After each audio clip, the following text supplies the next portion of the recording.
Time check is 9:10 and I scanner binaw preloader, so hindi ko rin alam kasi iba-iba yung ano namin, preloader tas scanner, pero first time ko mag-scanner, mahirap na kaya nito, pero madali lang naman kapag ano, pag natuto. So, umpisa lang yung para kung ano. Talagang hirap mag ano. UPS guys. Ganda naman yung work niya. Ay, shit. Kalimutan ko guys. May message ko na lang. Kalimutan ko sabihin. Wala kasi busy kasi yung ano eh. Yung supervisor. Supervisor ko na lang sasabihin.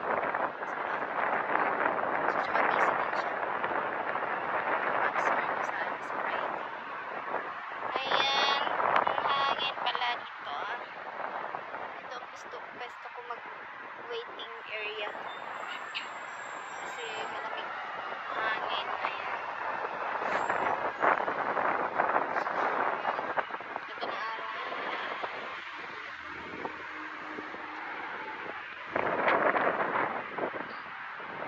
Ayan, pintuhan tayo. So, scanner talagang sakit sa kamay.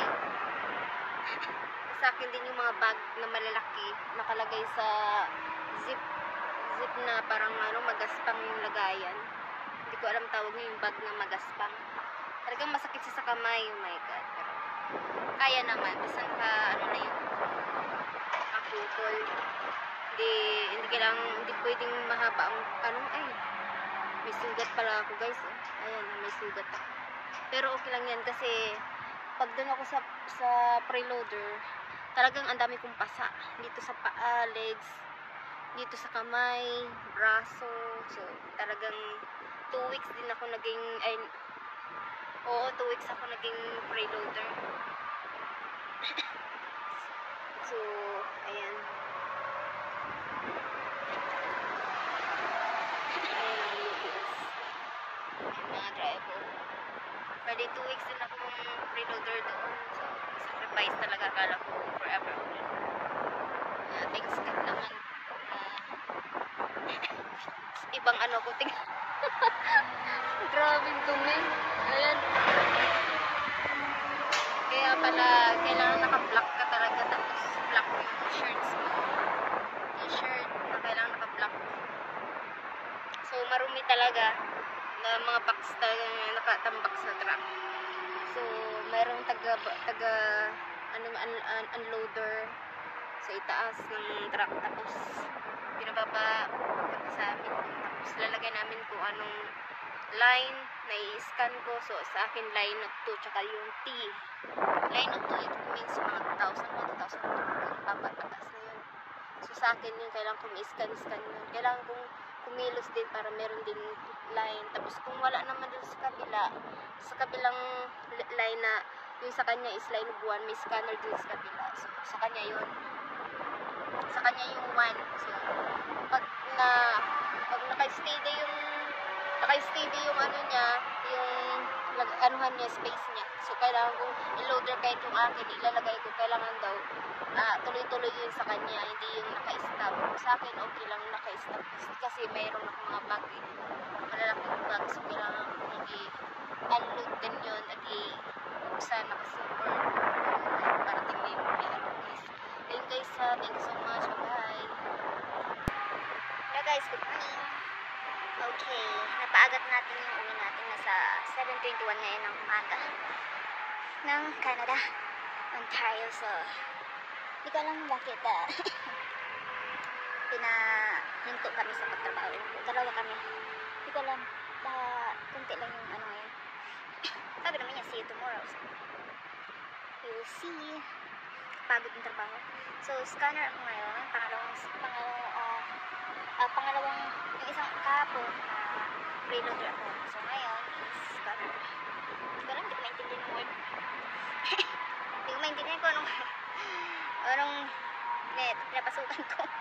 Kung ano-ano na lang na pinaggagawa sa amin. So, pati maggawa. So, trabaho yan. So, waiting lang tayo sa asunto natin ngayon. So, it's good naman na nakapahinga din. Diba? Kung tatanggalin man tayo, so okay lang. Kaya mag-aaral naman din ako, guys. So, kasi, mahirap na. Yung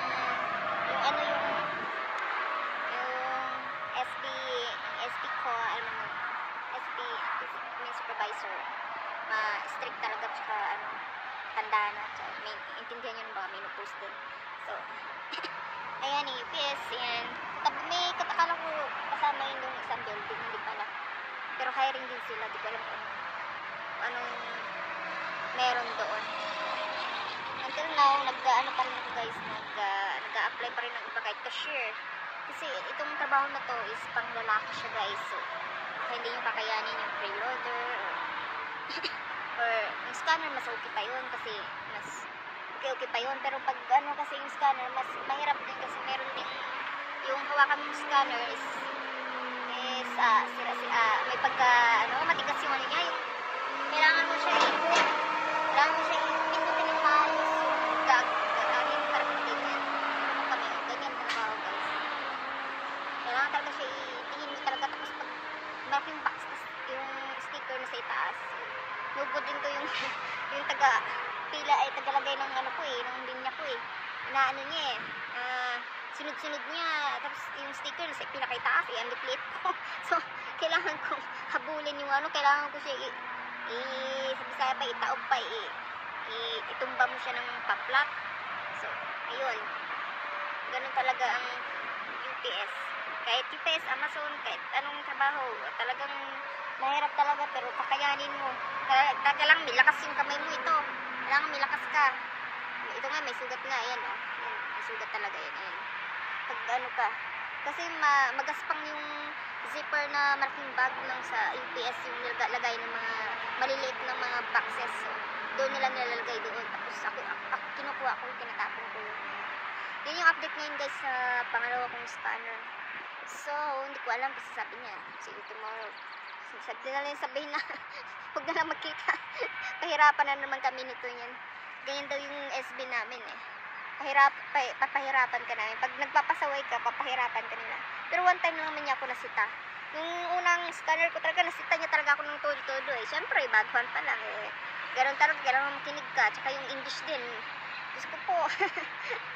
Kailangan matuto ka talaga. Kaya linawin mo talaga yung kainga mo kasi may time na kinakain nilang nila, yung lingwahe nilang salita. Ayun. Natatawa ka na lang sa ginagawa mo pag magtatrabaho ka. So mahirap din. So akala ko nga ngayong sa maganda-ganda yung sahod natin. So akala ko mataas. Pero di ko alam yung pangalawang week ko, di ko alam kung magkano. So, titignan natin kung magkano talagang kasi nga, sobra-sobra yung time 4 o'clock ka dumating, tapos hanggang 9, minsan mag 9:30, ganyan, hindi patay-pantay. Tapos yung, pag magpa-punch ka, nakalagay doon sa unang mag-punch in ka, iba yung nakalagay doon. So, 5 o'clock and then 4 ka dumating. So, diba? Ba't ganun? Naguguluhan ka din Talagang naguguluhan kasi kung kasama ba yung, baka hindi kasama yung 1 hour and 30 minutes I think. Or 2 hours, parang di ata kasama yun sa namin. So, ganun talaga pag dating mo dito sa sa ibang bansa talaga tinatanggap yung kurso mo sa sa Pinas. So, kailangan yung mag-aral dito or mas maganda mag-aral ka doon yung malalaking master degree talaga. So, siguro tatanggapin nila yung mga nurse or something, may experience ka, yun yung tatanggapin nila yun. Pero, lang tayo, second graduate, 2 years course lang tayo, anong tawag niyan. Masaba, 2 years lang nakuha mo, so, hindi nila tatanggapin yun, hindi nila i-accept yun sa company. So, ayun. Yan lang masasabi ko. Tiis-tiis daw muna ako ngayon. So, sabi ng asawa ko, mag-tiis muna daw ako. Kung papalisin ako, okay naman din. Wala namang problema kasi mag-aaral din naman ako. So, kailangan nakatuon, nakatuon ka ba sa, mo, meron kang gagawin sa school. Ayan, hindi ko siya ganong naubos kasi hindi ka makakainom kasi scanner ka eh. Kailangan bago ka magsapak inom ka ng maraming tubig para hindi ka ma-hydrate. Talagang wala akong magagawa, di ko maubos yung tubig ko. Pag preloader naman ako guys, talagang nangalahati na siya ng todo. Wala pa nga sa malapit na uwian na, naubos na talaga guys.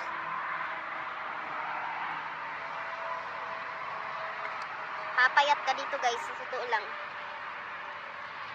Nagtimbang kasi ako guys, tinimbang ko sarili ko. So, 4 na kilo din ang natanggal sa akin isang araw. Sabi ko, nga pala kasi yung buhok ko, asing basang-basa kahapon.